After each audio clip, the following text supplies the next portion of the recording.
Hello Exiles, how you doing today? Hope I find you well and welcome to a new video. So it's been a while since I've uploaded and I haven't really been playing much because things have been a little bit crazy for me in my personal life. Got a kid coming in a few weeks. I'll be a father, so that's exciting.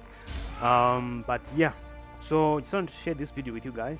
This is my low budget entry level strength stacking zombie build.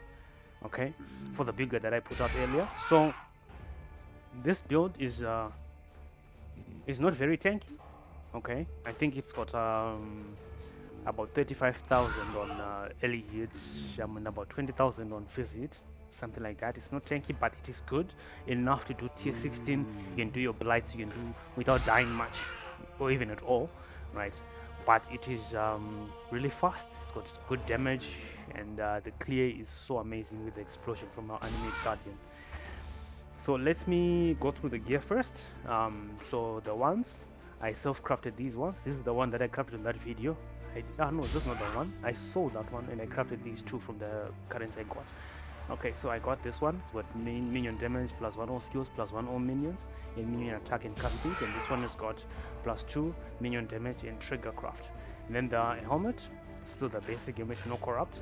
I would like to get a corrupt with the implicit 2 level of socketed minion gems, was that we get our respecters a little bit more levels, and it will give our golems as well a bit more levels, and we can then swap our unmade guy and put it in this setup, and it will have a plus 4. It will become more tankier. And then we have an Astra Mantis with Charisma Anointed. And then I'm running a Sakawal's Nest with no implicit so far, but the upgrade would be to get a plus 1 or a plus 1 level of socketed skills or a plus 2 level of socketed minion skill gems. Alright, then the glove is just really resistant life. I definitely could do better on this one. I'm thinking I can swap it with this one, Paper Touch, since these are all AoE gems. Right, these are all AoE gems. They will give benefit from the plus 2. So I need 2 red, 1 green, 1 blue. 2 red, 1 green, 1 blue. Let's try to buy. Let's see what we can do here. I need a corrupted. Let's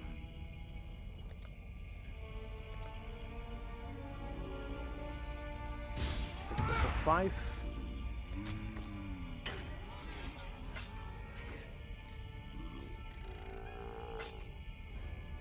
So we want 2 red, 1 blue, 1 green. 2 red, 1 blue, 1 green. Ah, good. We got it. So this will give me more energy shield, as you can see, and we can have our support gems benefit from that plus 2, which I think is a huge plus.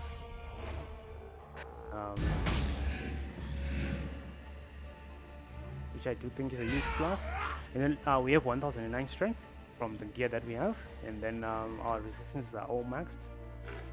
Okay, I lost some fire when I swapped this out. Okay, I'll fix that later. But I think this is an upgrade. I'll fix that later. I'll probably swap to add a pretty decent belt somewhere. This belt right here.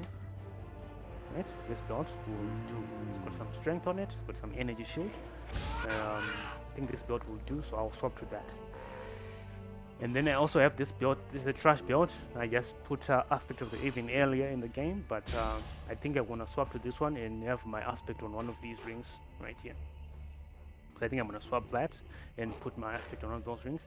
Then the boots, we've got Albaran's Warpath with plus 2 level of socketed minion gems, and then we have haste aura linked to our animate guardian with guardian blessing and minion life support.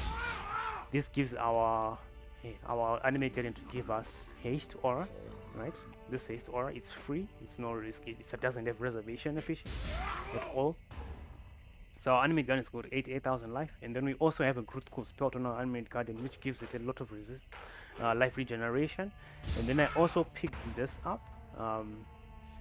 This, where is it? This jewel, impossible escape, which allows me to use notables around the wicked ward node, right? I can allocate this and that for physical damage reduction for my minions, and then I have minions leech, and then minions regenerate 1% of life, right? And then the Groot Cool spells give my minions my unmade guardian regenerate 10% of life as 10% of maximum life as life, you know, life regeneration. So it's got a lot of life regeneration, which is making it be able to sustain itself. Then let's talk about the specters. Right now I have a perfect warlord, right, the one that's screaming and giving me all the endurance charges. It is also giving me vitality, so it frees up a socket from the gear. And then I also have a perfect forest warrior, which is giving us the onslaught right here. This onslaught is giving us onslaught, plus also it has culling strike, right? So, and then we also have stone golem and Karen golem. So Karen golem, where is it? Right there. There's one node. Golems grant 40 to 60 additional physical damage for non-golem minions. This gives me damage directly to our zombies, so that's a good golem to have. You can also swap for chaos golem to get a little bit more physical damage reduction, but I prefer this to get more damage. And then we also have a stone golem for the regen, 127 life regen per second, right? It gives us and our minions this, and we can quality to 20 to get the buff effect. Alright, but that also affects our animate guardian. It gives the regen to animate guardian as well, which makes it more, you know, be able to survive more. And then we have, for the auras, I have purity of elements, I have pride, I have flesh stone, and I have precision. The flesh and stone, I'm using it specifically for the while in bloodstone's aura makes enemies take up to 15% more physical damage from hits. So nearby enemies, right, when I'm moving and I'm fighting enemies, the zombies do more damage to enemies because of the flesh and stone, so that's a huge plus. So I think for now that is it. This is the, oh yeah, I need to show you guys this. I forgot the cluster jewel. I'm going to craft this later on, probably today, and put up a video on how to craft a perfect cluster jewel for this build. Right, but so far it's got renewal and vicious bite, and it's wasting us 3 points coming up here, but it is what it is. And then I have split personality 5% plus 5 to strength, and then this one plus 5 to strength. The vision doesn't matter, right? This is giving us 40 strength, and this is giving us 31 strength. Right. I was thinking I could put them up at this side right here, right, and let go of these nodes in this area. We could put it up here, and I think it should suffice. In fact, it should give us more strength in this corner here. So I'm going to test that out and find out if that's better.